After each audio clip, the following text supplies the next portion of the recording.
ವಿದ್ಯಾ ದದಾತಿ ವಿನಯಂ ವಿನಯದಾತಿ ಪಾತ್ರತಾ ಪಾತ್ರತ್ವ ಧನಮಾತ್ಮೋತಿ ಧನ ಜನ್ಮೋತ್ಪತ್ತ ಆ ಸುಖ ಬರಲಿಕ್ಕೆ ಏನೆಲ್ಲ ಮಾಡಬೇಕು ಅನ್ನೋದು ನಿಮಗೆ ಸಾಮಾನ್ಯವಾಗಿ ನಾ ಹೇಳಿದ್ರಲ್ಲಿ ಅರ್ಥ ಆಗಿಬಿಟ್ಟಿರ್ತದೆ ಅಂತ ಒಂದು ಸುಪುತ್ರ ಕುಲದೀಪಕ ಅಂತ ಹೇಳಿದ್ವಿ.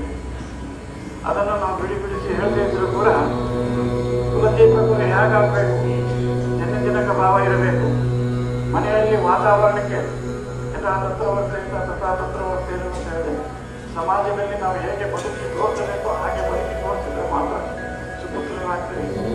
ನಿಮ್ಮ ಕರ್ತವ್ಯದಲ್ಲಿ ತಂದೆ ತಪ್ಪ ನೀವು ಮಾಡಬೇಕಂತ ಪುರಸ್ಕಾರ ಅದೇ ತಪಸ್ಸು, ಅದೇ ನಿಮಗೆ ಫಲ ಕೊಡ್ತಕ್ಕಂಥದ್ದು.